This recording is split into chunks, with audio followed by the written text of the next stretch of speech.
Are we in a recession now? If not, did we already go through one in 2022? Or are we about to enter one in 2023? I was a part of a panel for WVIA TV's Keystone edition last week discussing the economy and present a short excerpt. I recommend you go to the description. Link takes you to WVIA's site where you can watch the entire video. Steve Stumbris did an outstanding job as moderator, and the fellow panelists, Bob and Lisa, added some really nice insights into the economy as well. If you like this type of content, discussing economics in relatable ways, often using pop culture, not in this video though, please click like and subscribe to the channel. You'll get notified when new videos are released. And let's get to the panel discussion. Matt, I'd like to start with you. We heard from Paul about what's the basic definition, what are the indicators that a recession is possibly coming. Could you share more about what are some of the less obvious signs of a recession? What are you seeing? Sure. And the definition of a recession in the past year is something that has been debated more than I've ever heard debated, and I've taught economics for about 20 years now. So it's a prolonged period where you have negative economic activity. Typically, it's associated with an increase in the unemployment rate.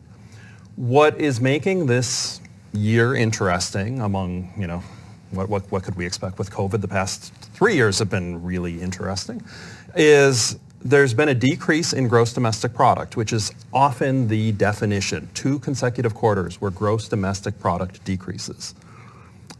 But unemployment has not gone up. Normally the unemployment rates increase. What we've seen instead this time though is because of the high inflation rates, wages haven't kept up, so the average worker is earning about 2 to 3% less. So is this a recession right now? We won't find out until the NBER declares it. I don't know, and I don't know that it matters necessarily. Are they going to say it is or not? But it's certainly, by the definition of the gross domestic product dropping 2 quarters in a row, in our lifetimes, anytime that's happened, it's always been declared a recession. We have different factors which aren't fitting that typical Correct. mold. And you talked about unemployment rates. Yep. Perhaps it would be interesting to talk about how our region compares to national. And of course, we'll hear about a recession being something that's a national occurrence. Yep. But what are you seeing at local, state, national unemployment? Well, the national level's 3.7%, which is historically low.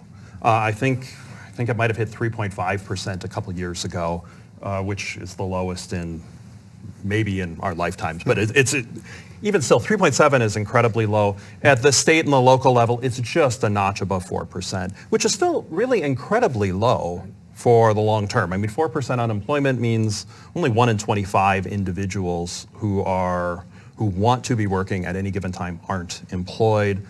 There's a long time economists thought the natural rate of unemployment, just the percentage of people, had to be 5 or 6%, just because new people are coming onto the job market, people would lose jobs, employers would ask people to leave jobs, layoffs, and so forth. So it's a little higher in Pennsylvania in the local area, but it's still quite low. Okay.